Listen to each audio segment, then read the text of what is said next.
Efésios capítulo 3, verso de número 7, diz assim: do qual fui feito ministro pelo dom da graça de Deus que me foi dado segundo a operação do seu poder.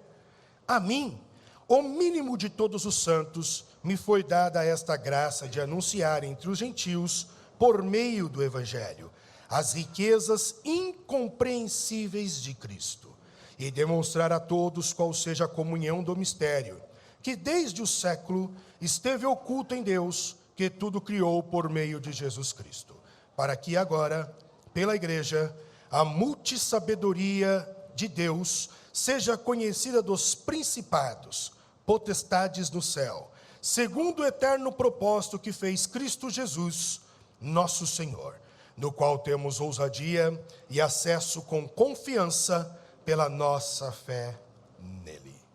Irmãos, essa é uma noite memorável, uma noite significativa, é uma noite que eu diria de grande maestria na vida de algumas pessoas, bem como na vida da história da Lagoinha São Miguel Paulista, onde nós estamos vendo aqui 11 almas que decidiram por Cristo, e não só decidiram por Cristo, mas diante de todas as testemunhas estão descendo as águas do batismo.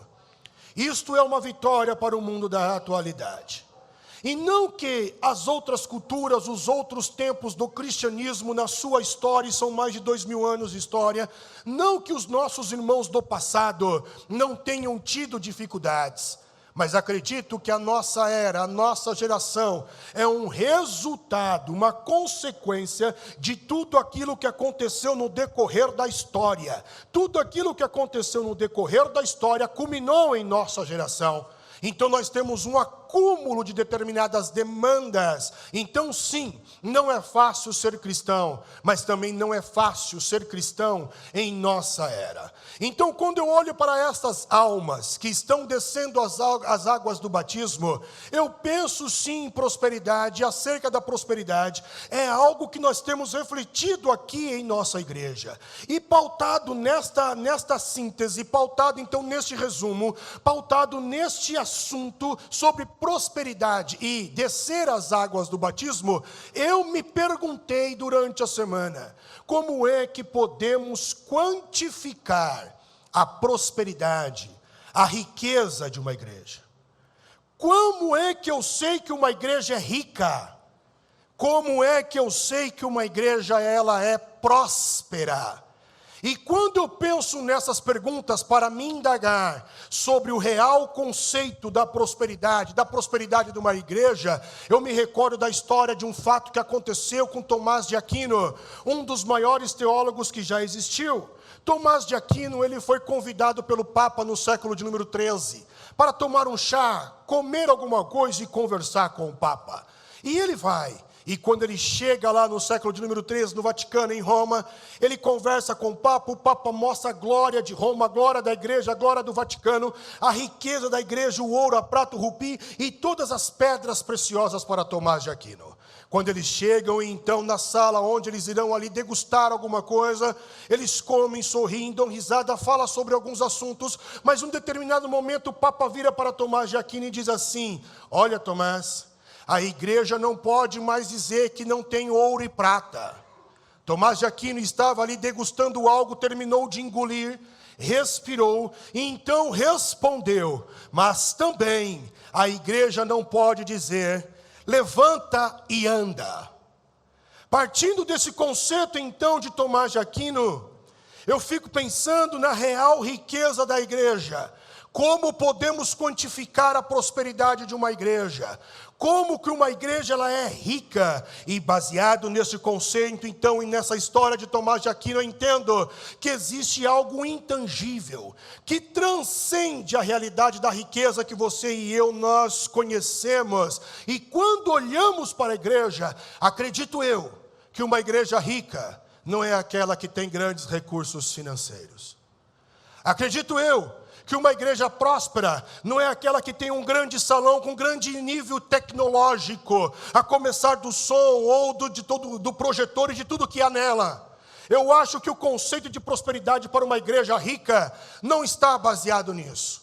Mas quando eu olho para Paulo, escrevendo à igreja que estava em Éfeso, aos cristãos que estavam em Éfeso, especificamente no capítulo 3 e verso de número 10, eu vejo que a real riqueza e prosperidade da igreja está justamente nesse versículo e na frase, onde Paulo diz, a multiforme sabedoria de Deus. Então, onde é que uma igreja é rica? Quando ela é usada de várias formas. Acredito que a riqueza está aqui. Mas como nós falamos de igreja, o termo igreja aparece nas páginas do Novo Testamento, a começar pelo Cristo. Logo no Novo Testamento, no livro de Mateus, capítulo de número 16 e verso de número 18, nós vamos ver que Cristo diz assim, pois também eu te digo que tu és Pedro, e sobre esta pedra edificarei a minha igreja, e as portas do inferno não prevalecerão contra ela. O que este versículo ele nos traz como propósito? Pois Cristo agora então traz um real plano. Cristo vira para os discípulos e diz, a minha obra de salvar a humanidade vai ter um começo, meio e vai ter um fim. Eu vou morrer na cruz, mas vou ressuscitar. Aí então eu vou continuar salvando a humanidade, mas eu não vou salvar mais com esse corpo corpóreo, com esse corpo que vocês estão vendo aqui. Eu vou salvar a humanidade através de um instrumento. E que instrumento é esse que Jesus usa para salvar a humanidade? A igreja. Quando olhamos para o termo igreja, é um termo grego, eclesia, que significa assembleia do povo. Então, quando Cristo fala que ele iria fundar a sua igreja, ele está querendo dizer que a sua igreja, ela será composta por todos os povos de forma atemporal. Quando Cristo diz que vai fundar a igreja é um lugar onde todos os povos serão aceitos. Igreja é um lugar onde todos os povos, cada pessoa, cada etnia, cada raça, tribo, língua e nação, terão um lugar para chamar de lar. Por isso que nós vivemos aqui, de um modo jurídico, é uma instituição religiosa, mas Deus não olha assim para nós. Quando a palavra igreja vem à tona, e ela significa assembleia dos povos, automaticamente é um lugar para chamar de lar, onde todos, independentemente da sua história, serão chamados de irmãos, sem distinção de titularidade, sem distinção monetária, sem distinção de classe social. E eu acho que é isso que Paulinho ele escreve, quer dizer quando escreve em Efésios capítulo 3 e verso de número 9, e demonstrar a todos qual seja a comunhão do mistério. Preste atenção na palavra usada por Paulo. Essa igreja, essa eclesia ou eclésia, essa assembleia do povo, para Paulo é a comunhão do mistério. Então nós vamos entender que esta igreja estava oculta em Deus, foi trazida à tona por Jesus Cristo, veio a esta realidade por meio de Jesus Cristo, e ela torna-se então uma comunhão misteriosa. Isso é igreja, isso é prosperidade. Você não tem laços genéticos com determinada pessoa, mas numa reunião, por exemplo, como essa, você dá risada com pessoa que você nunca viu, você se familiariza, você afeta o outro e você é afetado pela história do outro. Essa é a real prosperidade. Cristo Jesus continua salvando, Cristo Jesus continua mudando vidas. Esse é o propósito dele na terra, e ele usa instrumento, e esse instrumento é você. A igreja dele na terra é o que Paulo fala em Efésios capítulo 3 e verso de número 11, segundo o eterno propósito que fez em Cristo Jesus nosso Senhor. Para que a igreja está aqui? Para que a igreja existe? Para que é que cantamos? Para que é que pregamos? Para que é que oramos? O propósito é um só: salvar almas, anunciar a transformação por meio do sangue do Cristo, anunciar o perdão dos pecados por meio do sacrifício do Cristo. Não existe outro fundamento, não existe outro propósito. Nós não pregamos para aparecer por likes, nós não pregamos para ter seguidores, nós não cantamos para mostrar a potência do nosso som, nós não cantamos para mostrar a afinação da nossa voz, nós não oramos porque mostramos para o outro que oramos mais do que o outro, mas tudo o que nós fazemos era para continuar o propósito salvífico do Cristo. É isso que nós estamos vivendo nessa noite, o propósito salvífico do Cristo. A grande pergunta é: como é que Cristo continua salvando por meio da igreja? E Paulo responde em Efésios 3:10, para que agora, pela igreja, a multiforme sabedoria de Deus seja conhecida dos principados e potestades nos céus. Como é que Cristo continua salvando? De diferentes formas. Por isso, irmãos, sempre digo aos irmãos aqui, o louvor é uma mensagem, uma pregação em formato de hino. A oração é outro estilo de pregação. Mas na minha e na sua concepção, o sermão, a mensagem falada, pregada, é só essa como nós estamos fazendo aqui agora, mas não é isso. Deus usa a igreja de diferentes formas, em diferente lugar, e esses diferentes modos, formas, refletem a sabedoria de Deus. E o que eu acho interessante em Efésios é que esta carta, ela se diferencia de Romanos, 1º, 2º Coríntios e Gálatas. Então, quando olhamos para as cartas, nós temos uma sequência: Romanos, 1º e 2º Coríntios e Gálatas. Essas 4 cartas têm um tema envolvente. O tema envolvente dessas 4 cartas é Cristo em vós. Quando Paulo está escrevendo essas quatro cartas, Paulo quer demonstrar o que é ou o significado de Cristo viver em nós. É real o cerne de como Cristo vive em nós. Mas quando chega em Efésios, Paulo muda a moeda, vira do outro lado. Aí já não é Cristo em nós, é nós em Cristo. O cunho, o cerne, o tema principal de Efésios é demonstrar nós em Cristo. Em outras palavras, como é demonstrar nós em Cristo? É demonstrar como é que um cristão ele vive no corpo. Ele vive como igreja. Porque isso aqui que eu e você nós estamos vivendo, isso aqui é a igreja visível. É o que todo mundo vê, mas a igreja não é só composta por isso, existe a igreja invisível.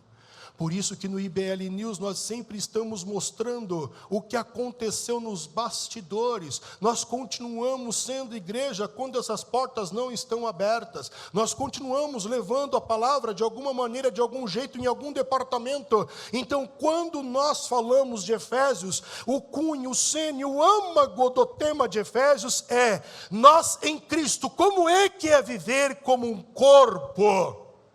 Este é o verdadeiro assunto que Paulo está conversando agora na carta de Efésios. Porém, quando nós olhamos para essa igreja, eclésia, eclesia, assembleia dos povos, a pergunta que surge então é: nesse ambiente de comunhão, nesse ambiente de corpo, nesse ambiente de partilha, quem são os componentes? Que tipo de componente nós temos nessa igreja? A igreja é composta por que tipo de gente?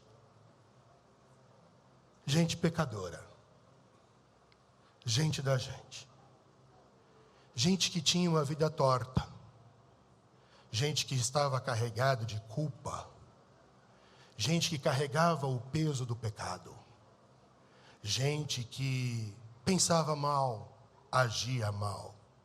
gente que produzia um corpo de morte. Mas agora com Cristo, Paulo chama esses componentes de nova criatura. É o que ele diz em Efésios 4:24. E vos revistais do novo homem, que segundo Deus é criado em verdadeira justiça e santidade. Efésios 4:24 é um paralelo, é a união de 2 Coríntios 5:17, onde Paulo diz: assim que, se alguém está em Cristo, nova criatura é, as coisas velhas já passaram, e eis que tudo se fez novo. Essa é a verdadeira prosperidade, nascer de novo. Ser um novo homem, uma nova mulher, uma nova criatura. Entretanto, o que é nova criatura? Como é que eu posso definir nova criatura? Nova criatura é um eu que se submete ao eu sou. Eu vou repetir. Como é que eu posso definir uma nova criatura? Uma nova criatura é um eu que se submeteu ao grande eu sou. É um eu que reconheceu Deus. É um eu que resolveu se entregar e aceitar a Deus como Senhor da sua vida. É isso que nós estamos vivendo nessa noite. Muito mais do que um ato cerimonial, muito mais do que descer as águas, muito mais do que se molhar. Essas pessoas que estão aqui na frente estão de modo público, tanto nesta realidade como na espiritual, dizendo: eu prefiro me entregar e viver a vida do Cristo do que a minha vida. Todos aqueles que seguem este caminho de submissão, de reconhecimento e de entrega ao Deus Todo-Poderoso, é um contraponto à atitude passada de Adão. Presta atenção nisso. Todos os que reconhecem Deus, aceitam Jesus como Senhor e Salvador da sua vida, se rende a Ele, todos esses são um contraponto na balança contra o ato passado de Adão. Pois o Adão é um eu que quis ser como Deus. É um eu que quis ser superior a Deus. É um eu que desafiou Deus. Cristo, na linguagem de Paulo, é o segundo Adão. E Cristo é o eu sou que se esvaziou. Em relação a Adão, ele é o contrário. Logo, todos aqueles que estão hoje descendo as águas do batismo, estão seguindo os passos do Cristo, colocando o seu eu, o seu ego, no controle do Todo-Poderoso. Esta é a real missão do Evangelho e da igreja, enquanto essas portas estiverem abertas. É isso que nós vamos pregar, a verdadeira prosperidade, estar em reconhecer Jesus como Senhor e Salvador da sua vida, encontrar vida em abundância e nascer de novo. Esta é a verdadeira prosperidade. Perfeito. Desceu a água do batismo. E agora? Você vem para o culto da quarta? Você vem para a apologética? Faz parte de um ou outro departamento aí? Será que é só isso aí? Vem no culto da manhã e para mostrar serviço vem no culto da noite? Será que é só isso? Será que nós somos feitos para vir para a igreja, irmãos? Será que nós fomos feitos para vir para a igreja? Será que nós somos igreja para vir para a igreja? E quando eu falo de igreja, corpo, para o lugar chamado igreja, é isso que eu quero dizer. Será que a igreja, corpo, comunhão do mistério, como Paulo falou, assembleia dos povos, como Jesus, ele se referiu. Será que essa igreja, corpo, é para ficar vindo para o ambiente chamado igreja? Será que é só isso? Todos nós que nascemos de novo, também tem a responsabilidade de proclamar esse novo nascimento a outro. É isso que Jesus disse: ide por todo mundo, pregai o evangelho a toda criatura, batizando-os em nome do Pai, do Filho e do Espírito Santo, fazendo discípulo de todas as nações. A nossa missão supera o sagrado domingo religioso, a sagrada quarta religiosa, supera ficar vindo ao local chamado igreja. Em qualquer lugar é o lugar de se pregar, qualquer coração é um terreno evangelístico, qualquer mente é uma mente apta para receber o evangelho do Cristo, qualquer alma é uma alma que está pronta para ser lavada e remida no sangue do Cordeiro, qualquer alma deve ouvir a mensagem do Cordeiro. Logo, quando você e eu, nós nascemos de novo, temos a responsabilidade de levar outros a ter a mesma experiência do novo nascimento. Isso é evangelho. Levar outros à experiência do novo nascimento, uma nova vida em Cristo.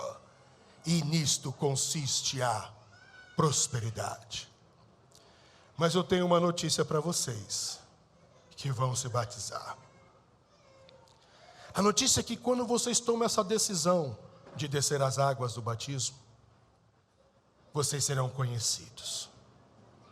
E não serão conhecidos talvez por pessoas que vocês gostariam de ser conhecidos, mas Paulo diz de quem é que vocês serão conhecidos.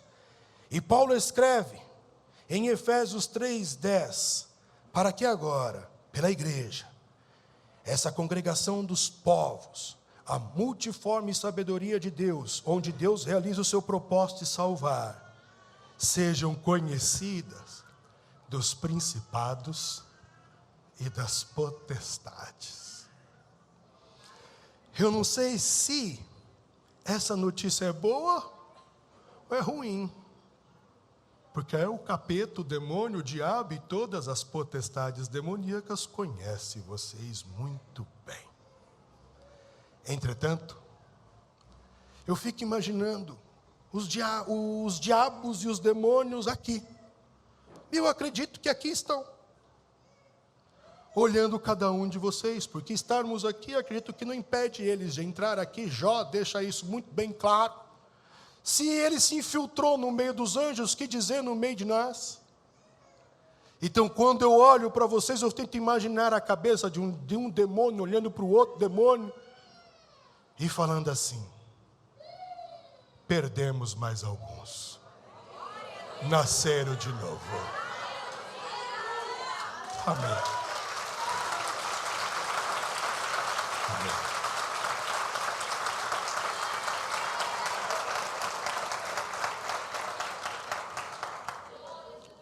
Então eu finalizo dizendo para que vocês vivam a verdadeira prosperidade, que é ter uma nova experiência de vida no Evangelho. Entendam que não será fácil, porque se o diabo e o demônio conhecem vocês, ele sabe da fraqueza de vocês. A sua fraqueza é diferente da minha fraqueza. E ele vai atacar você na fraqueza, porque no ponto forte você domina, mas na sua fraqueza você não domina, então ele vai te atacar aí. Por isso eu quero finalizar a minha parte lendo o que Paulo escreveu em Efésios 6, e é o meu conselho para vocês. Não terminou, apenas está começando, vocês estão nascendo de novo. Então é daqui para frente. Então se revistais da armadura de Deus, como Paulo. Ele escreve aqui em Efésios 6:10, no demais, irmãos, Paulo está escrevendo para mim e para você, no demais, irmãos, fortalecei-vos no Senhor e na força do seu poder. É nisso que vocês têm que se fortalecer. Revesti-vos de toda a armadura de Deus, para que vocês possam estar firmes contra as ciladas do maligno. porque não temos que lutar contra a carne e contra o sangue, mas sim contra os principados, contra as potestades, contra os príncipes das trevas desse século, contra as hostes espirituais da maldade nos lugares celestiais. Portanto, tomai toda a armadura de Deus, para que possais resistir no dia mau, e havendo feito tudo, ficar firmes. Estais, pois, firmes, tendo cingido os vossos lombos com a verdade, e vestida a couraça da justiça, e calçados os pés da preparação do evangelho da paz, tomando sobretudo o escudo da fé, com a qual vocês poderão apagar todos os dardos inflamados do maligno. Tomai também o capacete da salvação e a espada do Espírito, que é a palavra de Deus, orando em todo tempo com toda oração, súplica no Espírito, e vigiando nisto com toda perseverança e súplica por todos os santos. Na hora que vocês emergirem como novo homem, nova mulher, revistam-se dessa armadura, tenham intimidade com Deus e combatam o bom combate. Que Deus os abençoe. Parabéns pela decisão. E vamos morrer.